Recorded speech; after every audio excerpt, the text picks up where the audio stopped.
Hello and welcome to another episode of Power, Purpose, and Prosperity. I'm your host, Sabine Gideon, and I'm excited to be back with another female powerhouse to have another powerful conversation.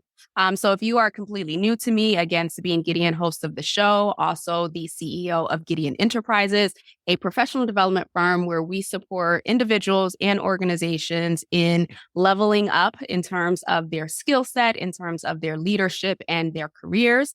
You can learn more in the show notes. Outside of all of that, I would love to introduce my guest this week, Amy Siegfried. Throughout a more than 20-year career, Amy has effectively engaged with millions of people to build confidence, connections, and meaningful collaborations. From corporate networking on a national stage to living and working abroad to starting two successful companies, her experience has honed her ability to become a master of small talk and making lasting impact. As the CEO of Last Night's Game, a corporate executive, chair of IrishAngels, and an adjunct professor, her message of creating confidence in conversations has reached audience of over 5.5 million people in the last 7 years alone. So without further ado, welcome to the show, Amy.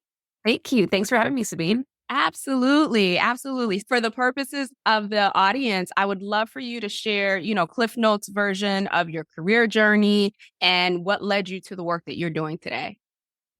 It started off, and I will start off with kind of the basics. I was in college and I had no idea what I wanted to do. Besides, I really wanted to be Katie Couric. And we already talked about us being 80s babies. And then I sort of realized there's only one Katie Couric. And even if you got a great job, there wouldn't be that many of them. And so I thought, well, how do I shift to make something more functional? And I wasn't sure what that looked like. And I went to a PRSSA meeting, which is the Public Relations Student Society of America.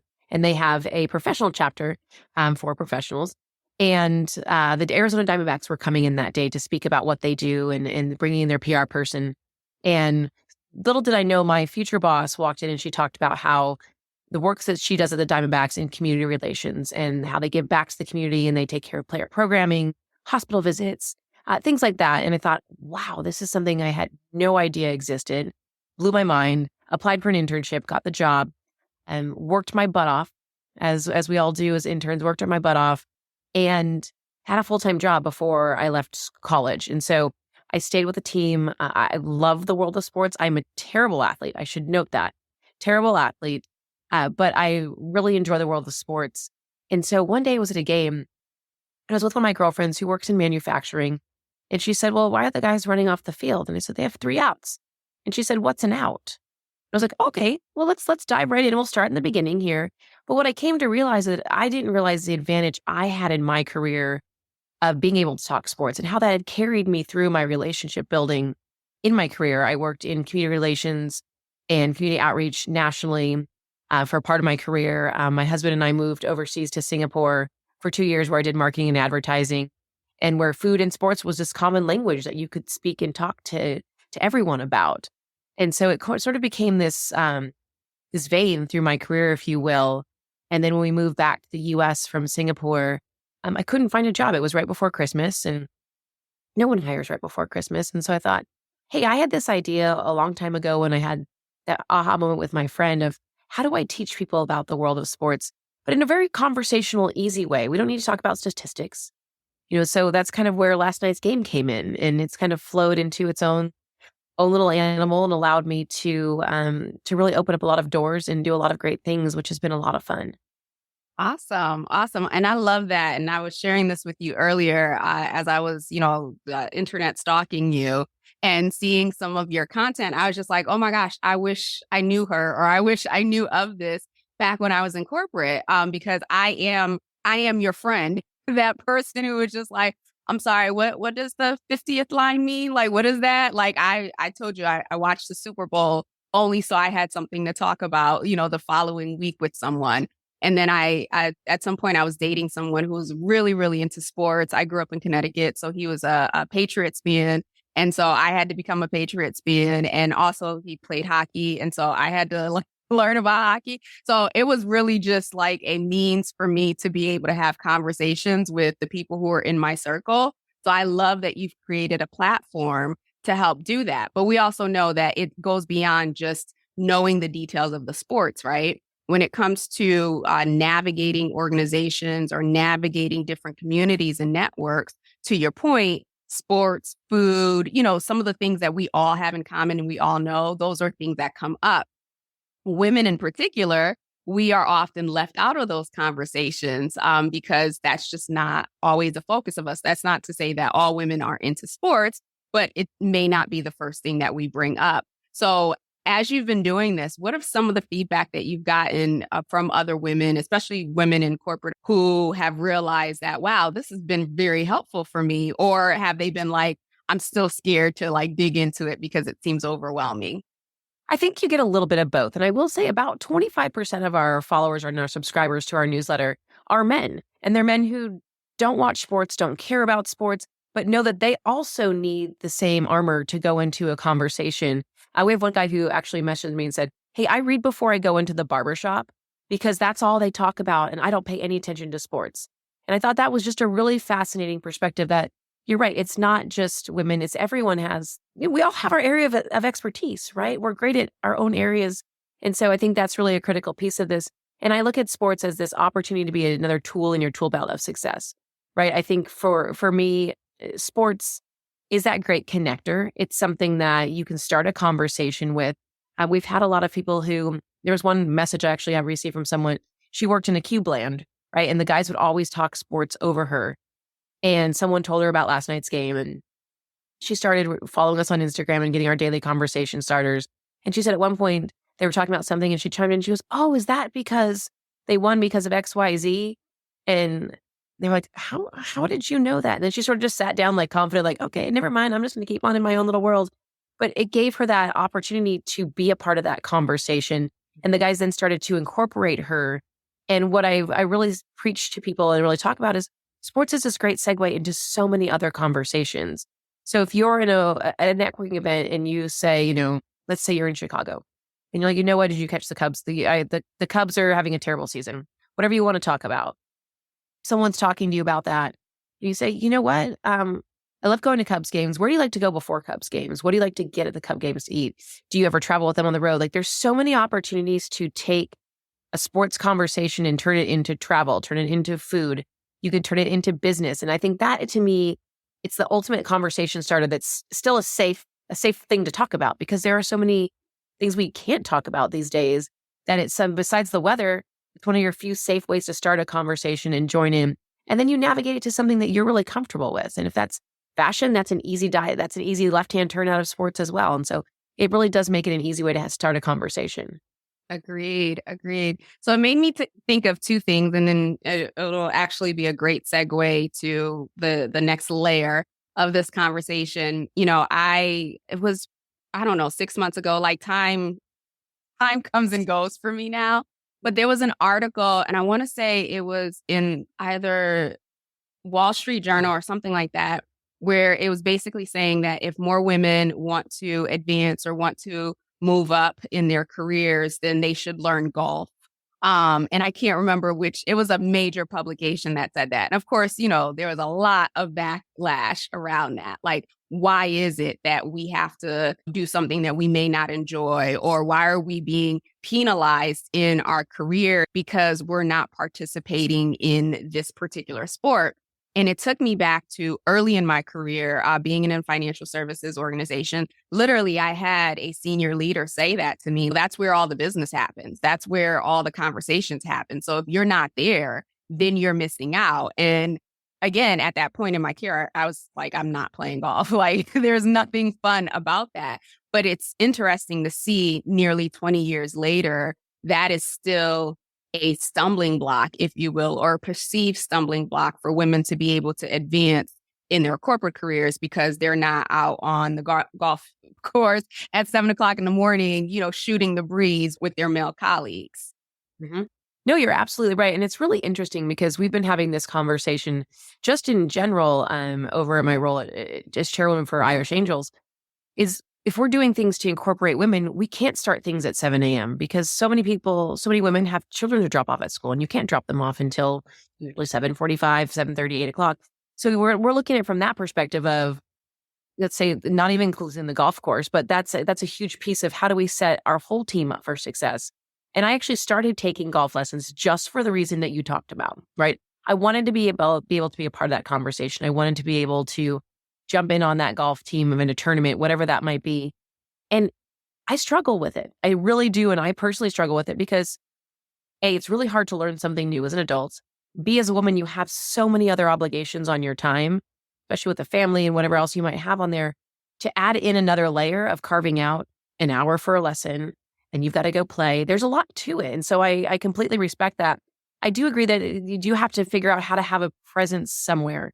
And that is, even if you go and you ride in the cart, go and ride in the cart. Go and hit balls at the driving range. If that's something you need to be present at, start off small. That's kind of where I'm at, if I'm being honest, is I'll go to the driving range and I'll ride in the cart with you, but I'm probably not going to play golf, but I'm still going to be present. And so if that's the way you want to dive in and you say to your leadership team, great, well, I'm going to go and I'm going to be a part of this. I'm going to take a cart and I'm going to ride along. Anyone have a problem with that? Because you're still part of the conversation, but you don't have to golf. And that's my opinion. I'm also not a purist when it comes to golf, obviously. I'm not playing in the Masters anytime soon or anything like that. And so I think there's still an opportunity to have a seat at the table. But I was actually talking to someone yesterday. Her son is a professional golfer. And she said her son has such a talent because he's had to small talk with people all the time on the golf course, right? If you go play by yourself or with just a buddy, you get paired with two other people and they could be 20, they could be 70, they could be from all walks of life, all different careers. And so he's made this career essentially out of small talk and obviously his game on the golf course. But it's really fascinating when you think about it from that perspective too and what that looks like. But I mean, I agree. I think there's an opportunity to learn and sort of be a part of something. But it is a challenge to think we still have to, want to love whiskey and cigars to be able to join in that conversation. And I do think that's a challenge. And that's where I look at some of these things.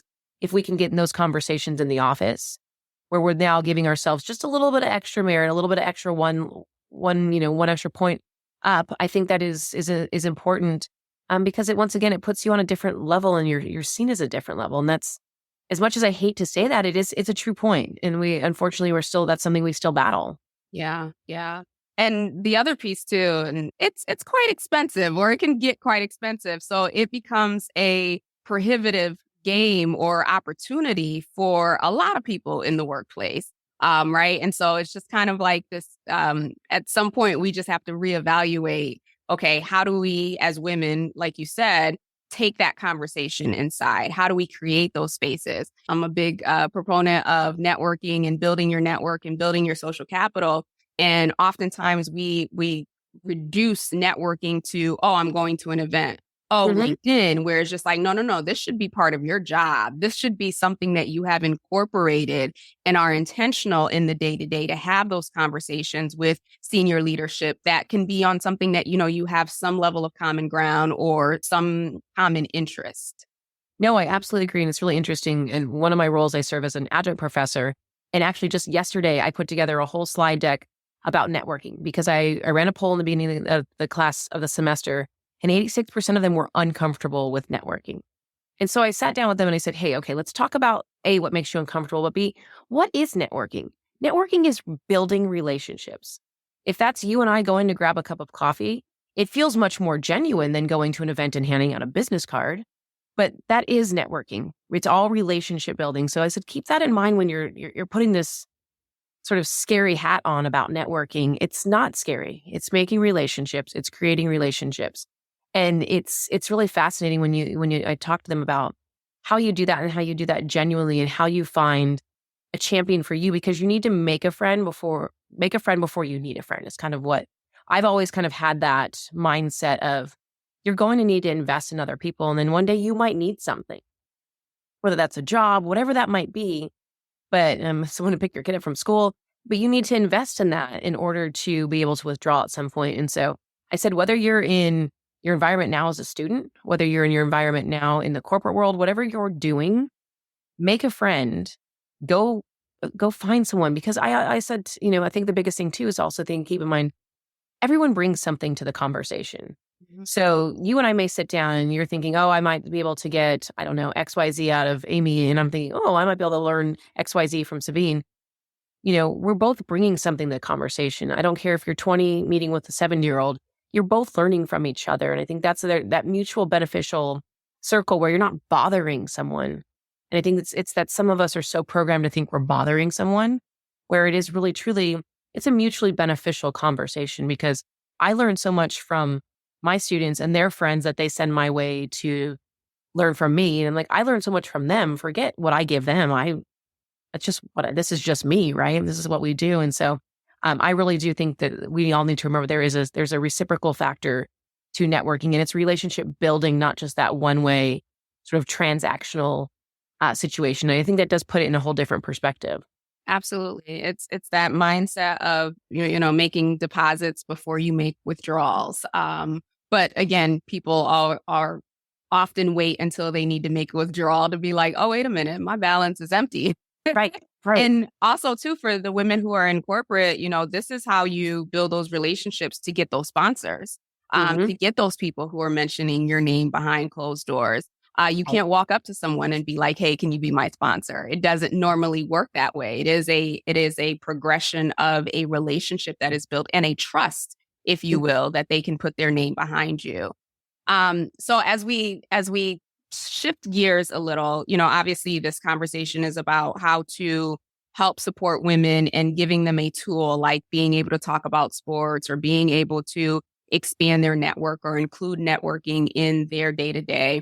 We were talking about this a little. There is so much room and opportunity for women like never before to really step in and own our power, our individual power, own our authority, to, expand our influence and, of course, our impact in a way that generations have never experienced before. I'm dedicated, let's put it that way, to really just stripping away our titles, stripping away our roles, stripping away the things, these identities that we have been given or that we have taken on, to really assess like what is the real work of showing up as a woman in this world? What is the real work that's required? And so I gave you some pre-questions around, your thoughts and your definitions around power, authority, and influence. And I'm curious, just based on what you've seen, your lived experiences, if you had to define power, or if you have a definition for power, what is that? What does that mean to you? What I love what you're doing is I think there's so much transparency that's coming through now. And I really love that, where we're talking about the good and the bad. So much of what we see out there is good, right? Someone was telling me last night about how you're like, how did LinkedIn come about? No one warned me that it was a place to just feel completely inept, that everyone's doing all these great things.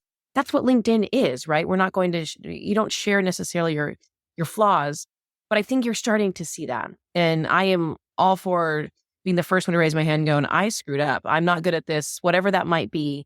And I think that's really key to understand that we're trying to do a lot of things. Right now, women are all trying to do a lot of things, which is probably why we don't have time to learn golf. And it's so I think the best thing I can say is defining powers is knowing what you're good at and using it to maximize those relationships, but also while not being afraid to pick others up and take them with you. And I think that is a key piece that it took me a long time to figure that out, that there's no harm to me in my career by lifting up others. That, in fact, builds a better base. It builds a better core. It builds a better community, a better workplace by doing that. But I came up through organizations that weren't that way. They were cutthroat. They did withhold power. Information is power, those kinds of things. And that's what I learned. And I had to unlearn all of that. And that was really hard. And if someone I worked with, like in my 20s, I was listening, I would say, I'm sorry, because that is how I learned it. And I've had to unlearn all of those pieces. But I do think really identifying what you're good at and being not afraid to tell people about that, not being afraid to embrace that is so key. And then using that to help other people, I think is such a key piece of that. And there's something so empowering about empowering others. Yeah. So I'm curious, because I've had this conversation with a couple other women, and I know my experiences as well. Who did you learn that cutthroat, this is how we got to be, or this is how I have to move forward? Like what gender was that? Were those models? They were all men. They are all men. Okay. Well, because you grew up. Well, I mean, I worked mostly in male-dominated industries, but yes, I mean, really, truly, when it came down to it, I would say I had one, and I've talked to this before previously, but I have one boss, my first boss. She was phenomenal. I mean, she was not afraid to be direct and be honest. One of my favorite things that we're still friends to this day that she said to me is when I was late to something, she said, "Why is your time more important than mine?" Mm.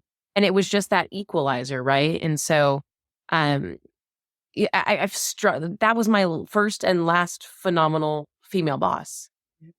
And so it's really interesting how that one workplace environment was very male dominated. But as I've gone on my career, a lot of my bosses were female, and they were challenging. It was a fight. But I mean, I really learned that first initial cutthroat information is power type of thing from working in a male dominated environment. Yeah, thank you for sharing that. And I feel like this is part of like the being vulnerable and the being real, right? Because we can have that rah rah, let's be Mhm. empowered and sisterhood, and we're all here for each other. But then people are walking around with wounds and scars from experiences where that wasn't the case. And so the conversation around really defining this, everyone has their own definition of power and how it shows up and whatnot.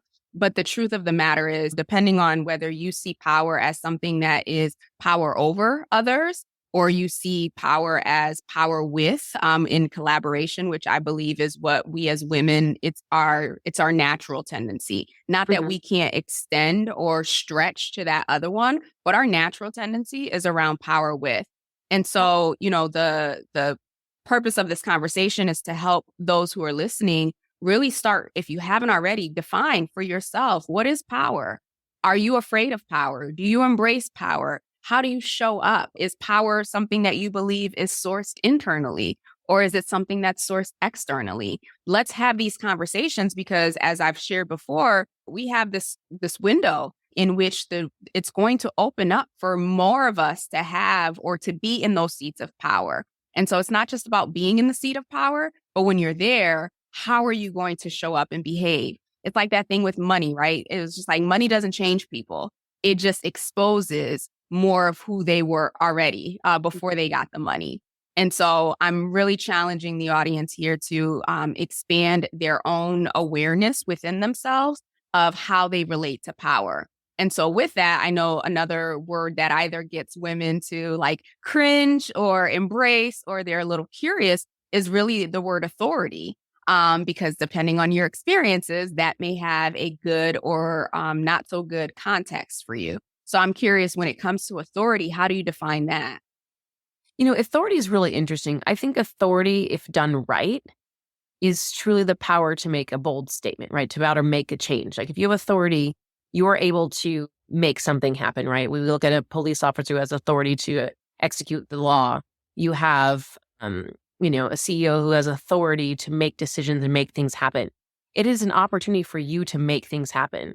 And so I look at authority. If done right, you are making things happen with the mind and the greater good in mind, right? I think that are we doing them with the right intentions? And I think the intention goes along with authority. I'm a parent, which means I'm an authority, but that doesn't mean that I'm the boss, right? I tell my son that all the time. Like, he says, why are you the boss of me? I'm like, I'm not the boss of you. You're the boss of you. I'm here to make sure that you don't kill yourself and to teach you something along the way and to raise you to be a good human. I'm not your boss. And so authority might be someone who has the power to make those decisions, but doesn't necessarily mean they always execute that. And so I think authority is a very interesting word to bring up. So what I'm hearing you saying is that, you know, authority can be given, right, depending on the role that you're playing, but it's also something that you inherently have and get to choose how you exercise that authority. Absolutely. And when it comes to influence, Influence, we use the word, right? We have so many people who want to be influencers this day and age.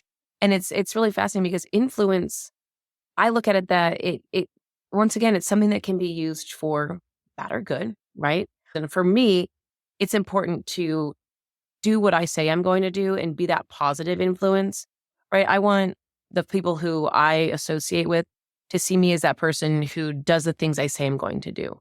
I want them to see me as the one who is the ultimate influencer, not because of what I say, because of what I do and of my actions, right? And I go back to having a child or teaching students, right? If I get up there and tell them all these things, but yet, like we were talking about networking, I'm like, please don't overserve yourself at networking events. Those kinds of things that you learn, sometimes the hard way. And then I'm going out and partying at school events. It's like, well, what is she talking about? She doesn't know what she's talking about, right? And so I think it's really important to influence and to truly be a true influencer. You have to action what you're saying. Yeah. Yeah.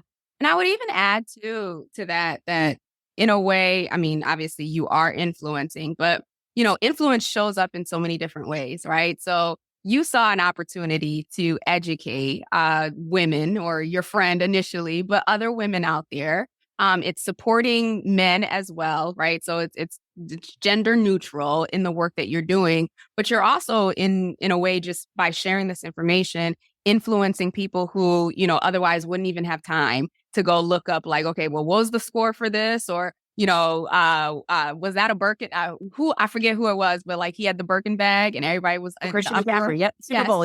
Yep. After the Super Bowl, right? It was just like your co-star didn't even know what a Birkin bag was. And it's just like little things like that. You're giving these pieces of information and allowing people to then take it and say, okay, what do I want to do with this information? How do I want to leverage it? And like the lady who was in the cubicle being able to, ask a question, and now she's part of the conversation. So I think, when we think about influence, and I've asked this question before, people like to think about the Oprahs and the Beyoncés and the people who have like, these major platforms. Yes, they're influencers, but we are influencing in everything that we do, every interaction, every conversation that we have with someone, we are influencing. And so I thank you for answering those questions, because I really want to show the breadth and depth of what it means to be a leader, the breadth and depth of what it means to be in a position of authority or to have authority or impact in any capacity. You have to show up knowing that you are powerful.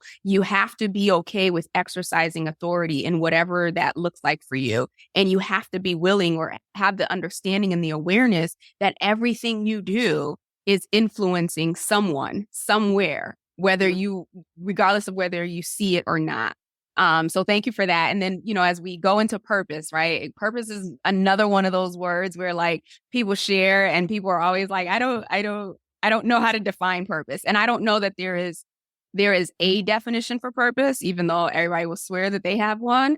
I do believe that it is this innate thing that we individually get to come into this world and find for ourselves. So I'm curious, and you don't have to tell me what you think your purpose is, but as you think about purpose and how it's playing out in everything that you're doing, how do you feel like you are showing up in purpose with all of those?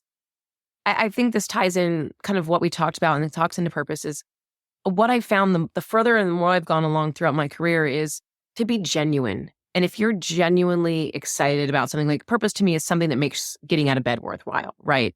And so to me, being genuine ties all those pieces in there. I am genuinely excited about a lot of things that come across my desk. And so that to me carries through to all of those things is you can tell I wear a lot of different hats. And I think with me being genuine, that puts forth the best version of me, right? It may not be the best version of what someone thinks maybe I'm capable of, but some days I'm not going to show up that well. Some days are harder than others. Like we all have that. And I think as humans, we understand that. And so coming across as a genuine individual, I think is a key piece of that. And I will tell you early in my career, that was a challenge, right? I was the one sitting in the corner making notes, like little tiny words that was like, what the heck does that word mean? I'm going to go look that up when I get back to my desk. And what I should have done and probably would have benefited me and helped me find mentors and things like we've talked about is asking the question, following up after the meeting and going to that person saying, hey, you talked about, I don't know, insert thing here. I don't understand that. Can you teach me about that? I want to learn. I want to understand. I want to maximize that. And to me, I look at that now as someone who's 20 plus years into a career. I find that motivating, right? To have someone who can come up and say, hey, I don't understand this. I want to learn it though, because I want to get better. And there's some sort of gumption. There's some sort of excitement. There's some sort of boldness that comes from someone being able to do that. And so for me, purpose, if you're genuine about it, it comes from a good place and you can be proud of where you're coming from because that's you. That's who you are, and you're not somebody else. And that makes you different. That makes you great. And so to me, I look at purpose as that kind of full wrapping circle of if you're genuine and you're genuinely excited and you're feeling genuine about what you're doing, that is your purpose. Yeah.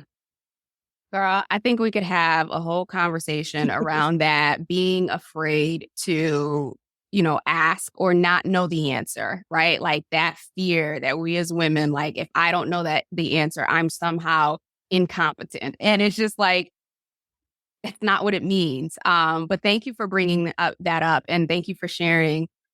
So as we transition here, I have a couple of uh, blitz session questions for you, if you will. So you've seen a lot, you've experienced a lot, both in your careers, in your businesses, and everything that you've done. If you could go back to a younger version of yourself and give her a key piece of advice that you think would have been a game changer, what would that be? I think this is really hard to narrow down, right? You start thinking about all these facets of your career and you're like, oh my gosh, I would have told myself this. I think we've already kind of covered the don't be afraid to ask questions, be curious. Um, Two things I kind of narrow that down to, and I really do hone this into my students is remember you have a talent, you bring something to the table. And that's something when I think we're especially young in our career, even now, right? I still feel like sometimes I'm inept compared to someone else. And I need to stop comparing and I need to realize I have these talents. I may not be a scientist who's going to solve, the next vaccine, but I'm going to be someone who can do X, Y, and Z. But I would also say the biggest thing that I think of is stand up for yourself, because even if you have advocates, doesn't mean someone's always going to stand up for you. You need to be the one to advocate for yourself. Don't be afraid to say, hey, I'm really good at this. You know what? Look at me for this because I'm really good at this. I want in on this project. I want whatever this is. Don't be afraid to advocate for yourself. Don't be afraid to put on your LinkedIn that you've done XYZ dollars in sales. Whatever that is in your business, put that in your resume. Put it on your LinkedIn because you've earned it. You've worked hard for it. And I think so often women are taught to sort of be a little quieter, to step back, not to be so boisterous. I think of the Taylor Swift song, The Man. And it really is truly, it's a double-edged sword, right? We're not always looked at from the same lens, but I'm going to be proud of what I'm good at. I'm going to be proud of what I've done. And you should be too, because you're phenomenal. You've worked your butt off to get to where you are. And I think it's so critical to stand up for yourself, because if it comes down to it, and let's say there's layoffs at your company and you're quiet and you're in the corner, people might say, I'm not really sure who Sabine is. So let's just cut her. Or it's like, no, wait, we can't cut Sabine. She is so good at relationship building. Clients love her, X, Y, Z, this, and this. That's a critical piece. And if you're not advocating for yourself and you're not sharing those wins, who's going to find them? How are they going to get them? And I think so often we think, oh, if we work really hard and we do something great, someone's going to see it. But probably not, right? There's so much going on in the world that you need to be able to be the one out there waving your flag saying, I'm awesome. I'm amazing. Come find me. I'm a great addition to your team, whatever that might be. And I'm okay with being good at what I'm good at. And I'm okay with being maybe not so good at what I'm not so good at. Mhm. It's so funny. I talk about my experience early in my career and having to learn that no one's going to tap me on my shoulder, no matter how much work I take on. We've been taught that it's tooting your own horn, or it's bragging, like all of these labels that we've internalized. No, it's not. It's letting other people know. I can't tell you, and I'm sure you've experienced this in your business, right? Or like you're talking to a friend and you're like, oh, I do this. And they're like, wait, really? That's what you do? Like, Sure. people don't know. And even if they do know, there's so much information out there. People aren't remembering everything about you and all your accomplishments and all your skills. And so it's important for you to maintain a brag book. One, so you have something that when you're having those low days that you could go back and look at your wins. And also when, time is up for you to share those receipts, you have something that you can say, these are all of the things that I accomplished. Yes, I actually had a boss who taught me he kept a success folder in his inbox, and he would whenever he would get, a great sale, or he'd have a great email from a client or whatever that might be, he dropped it into successes. And that way he had that to reference on bad days. Mm-hmm. He also took those notes and just typed them into his resume. So it might just be just a dump of notes, but he had that file. And I've talked a lot about that with my students of like, when you do something awesome, write it down because you're not going to remember when it comes time to put together your LinkedIn or to put together your resume. Keep those written down. And so as you have these wins, make a win file. However you want to do that for you, write those down, put those on your resume. Be so proud of you because you've earned it. Mm-hmm. Yep. Mm-hmm. Looking ahead, once you've kind of, had this time, you've done all the work, you've made the impact that you wanted to make, and you're looking back at your life, what do you want the narrative to be? Gosh, that's a really good question. I really rely, and I kind of always go back to this for myself is, this was a couple of years ago. I was at a skate shop somewhere in California, and on the wall it said evolve or die. And I mean, that could be taken very morbidly, but I looked at it as a business owner and I looked at it as a human, and I want to keep evolving. I want to keep learning. And if I don't keep doing that, then I'm going to waste away. And I think that to me is such a key piece. I had a 1.5-year-old and I decided to go back and get my MBA because I wanted to learn. I wanted to be able to be successful in IrishAngels. And I was a journalism major. I didn't learn the ins and outs of business and spreadsheets. And so I really felt like that was something I was inept at. And so I went back to do that. Probably not the most ideal timing with a baby and COVID, but here we are. I've survived. But that to me, I want that to be that someone sees that my legacy is to be a lifelong learner who helps those continue to do the same and inspires those to continue to do the same because, we're here for such a short amount of time. There's so much to see. There's so much to do. And I should probably take that full circle and go back and learn golf again. But, here we are. One thing at a time. Exactly. I was listening to this interview with Bob Proctor. Do you know who he is? He was on The Secret and whatnot. Yeah. And at the end of the interview, they asked him, at the end of his life, what will he be the most proud of? And he said that I was a good student. And for someone who, has achieved all that he has achieved, obviously through a lot of study, through a lot of reading and all this other stuff, it was just it just reinforced for me. And he said something similar that we're either we're either growing or we're dying, basically, is what he said. And so that definitely falls aligned with that. And then lastly, as we talk about growing and evolving, are there any books or a book that has been pivotal for you in your growth, either personal or professional? I will tell people I'm not the best business book reader because I try to read before I go to bed. Then all I do is dream about business. So it's a terrible thing for me to do. I've started carving out an hour throughout the week on my calendar to read because that's one thing I'm just not very good at. But I am listening to The Power of Moments by Chip Heath and Dan Heath. And it talks a lot about changing the script. And that can be, they use personal life and corporate life or business life in this as examples. And it's so fascinating to talk about changing the script, how you can make your customer feel more valued with just small shifts, your team, your family, how you can make that value of a memory. And they talk a little bit about, a memory is basically something happening normal that's happening outside the norm, right? So let's say it rains on your wedding day and that makes for epic pictures. Whatever that might be, that's that taking out of the norm, waking up in the middle of the night and I went to this the other day with my son. He was hungry at 4 a.m. So waking up in the middle of the night and having peanut butter crackers and milk at 4 a.m., that's something I'll actually remember. And he remembers. And I'll be honest, I was really cranky about it at that moment. But it is that value of memory, right? Something normal happening in an abnormal time, right? In an abnormal situation. And so the book is fascinating, full of these little nuggets of just really, truly ways to make an impact and ways to make people feel special. And so I think that's one of the ones I've listened to in interviews with him, and I've really enjoyed listening to those nuggets of his interviews. So I dove into the whole book and I'm really enjoying it. All right. Awesome. So that's The Power of Moments by Chip Heath and Dan Heath. And so we will be sure to include that in the show notes as well. And so with regards to those who are listening, who want to connect with you, who need these daily tips on what's happening so that they can join in on the conversation, where can the audience connect with you? Where do you hang out? So our website is lastnightsgame.com. I am mostly on Instagram, where we do daily conversation starters on Instagram, as well as Twitter and Facebook and LinkedIn. But those are little nuggets that you can have just for your day. That's something kind of fun and interesting around the world of sports. Say the fact that Dwayne "The Rock" Johnson's grandma is getting inducted to the WWE Hall of Fame. Nothing mind blowing, but like something kind of interesting that you might be able to dump into conversation. So we're on all the social media platforms, including TikTok and YouTube. And then, of course, lastnightsgame.com. And we're all at Last Night's Game.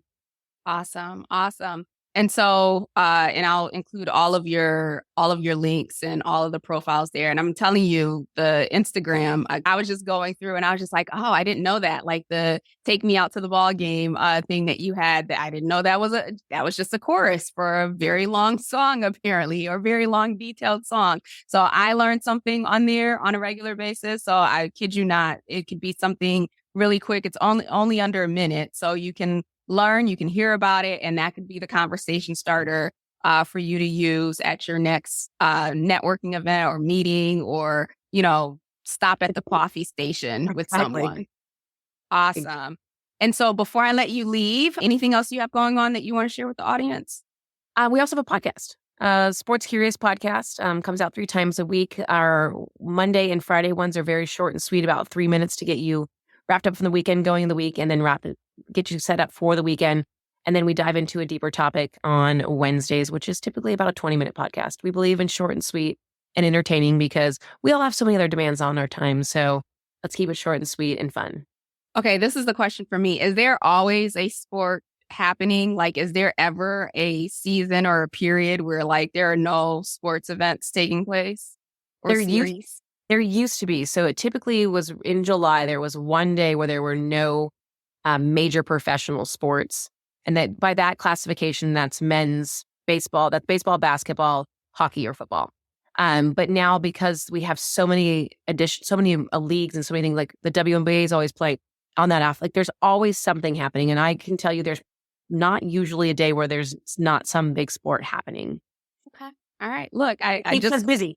I just learned something else new on here. Well, Amy, thank you so much for coming on, for sharing your experience, your wisdom, for seeing the need, literally a big need in the marketplace, and for, sharing this information. For those of you who are listening, I hope you will go and follow her on TikTok and Instagram and all the things. And if you connect with her on LinkedIn, because that's my favorite spot, be sure to tell her that you heard her on the Power, Purpose, and Prosperity podcast. With that, we will be back next week with another female powerhouse. Have a wonderful rest of the day, and we'll talk soon. Take care.